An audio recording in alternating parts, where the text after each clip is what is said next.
falando especificamente do Êxodo, a primeira coisa que nos chama a atenção, como eu falei, é a aparente ausência de evidências. Então, o historiador cético, ele chega para você, ele até afronta alunos cristãos em sala de aula, dizendo, olha, pede qualquer crente aí para mostrar qual a prova arqueológica do Êxodo. Não há.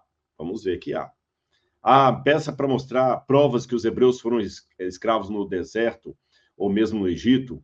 Como é que você pode fazer uma história tão fantástica desaparecer assim do cenário? Se Moisés foi esse grande líder, me mostra uma prova arqueológica da existência de Moisés.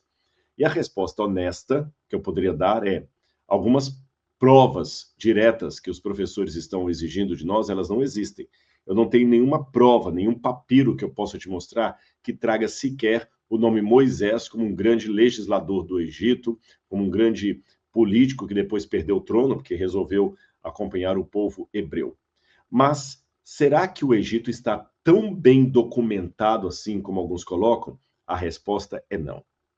Qualquer egiptólogo sabe que há um grau de amadorismo muito grande afirmar que o Egito está muito bem documentado arqueologicamente falando.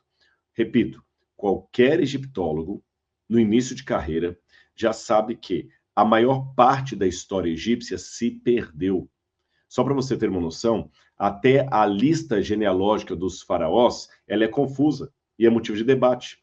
Você tem listas como a lista de Palermo, a lista de Heródoto, outras listas parciais que foram encontradas, que eles tentam fazer uma correlação de lista com lista para saber quando veio o faraó X, quando saiu o faraó Y, e mesmo assim tem coisas que ainda estão obscuras. E até um faraó ou uma dinastia de faraós pode desaparecer sem deixar rastro na história. Então, vou dar um exemplo para vocês. Olha isso aqui. Eu gosto sempre de dar esse exemplo. Essa foi uma descoberta de 2014 em Ábidos, onde os arqueólogos encontraram uma dinastia paralela da 16ª dinastia, com pelo menos 20 faraós que estavam completamente desaparecidos.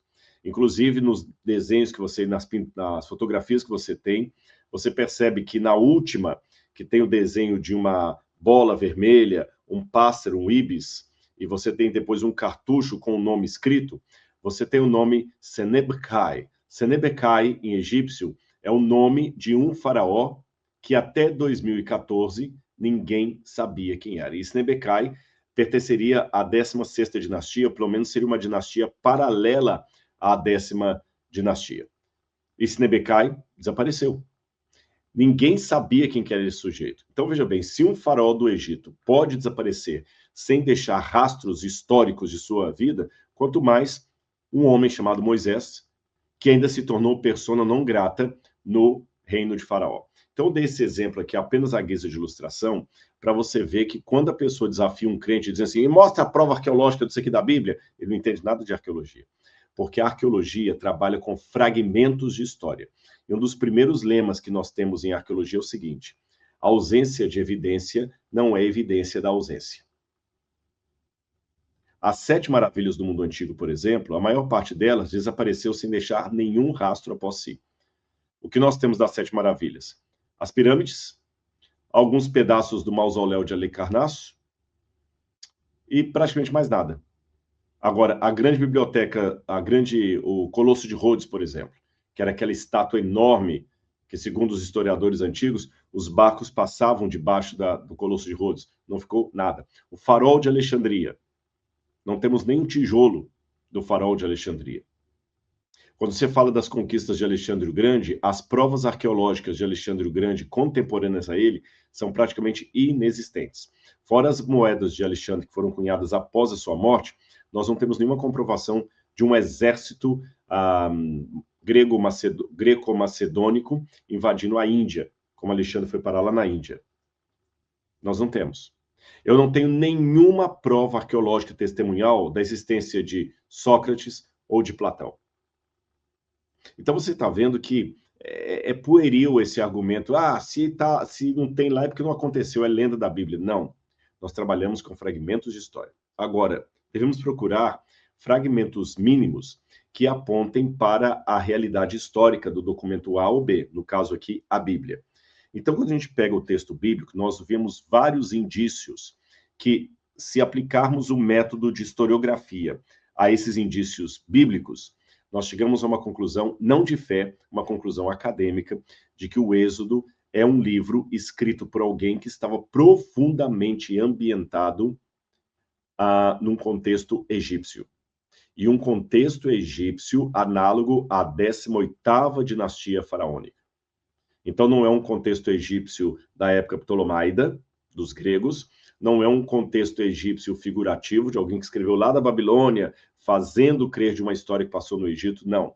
Há expressões idiomáticas no hebraico do Êxodo, palavras técnicas que vêm diretamente do egípcio, e comportamentos também. Por exemplo, já que eu falei de palavras, o próprio nome do herói, Moisés, ou como está escrito aí, Moshe, em hebraico.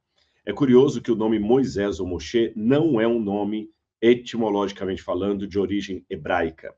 Moshe é um nome de origem egípcia. E você nota nos três nomes egípcios em hieroglífico que estão escritos aí do lado, o primeiro é o nome do faraó Amosi. Ele tem a lua, que se pronuncia A, e esses dois últimos elementos que você lê, Mose, ou Mes. Você tem o segundo, Tutmoses. E o terceiro apenas, Moses, ou Mes.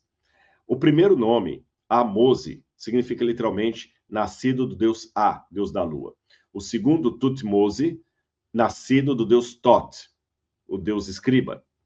O terceiro, Mose, ou Mos, nascido de, Mes, nascido de quem? Então, algumas coisas me chamam a atenção. Letra A, o nome de Moisés não é um nome egípcio, é um nome faraônico. Segundo, é um nome atrelado à família da 18ª dinastia, Amose, Tutmose, Rapimose, Mose. Todos os outros nomes que eu citei significam nascido de e tem o nome de uma divindade acoplada a ele. No caso de Moisés, existe apenas o nascido de, está faltando o nome da divindade. Então, alguns presumem que Moisés, quando se converteu ao Deus verdadeiro, ele tirou do nome dele o epíteto divino de algum deus do paganismo e deixou apenas Mose, nascido de.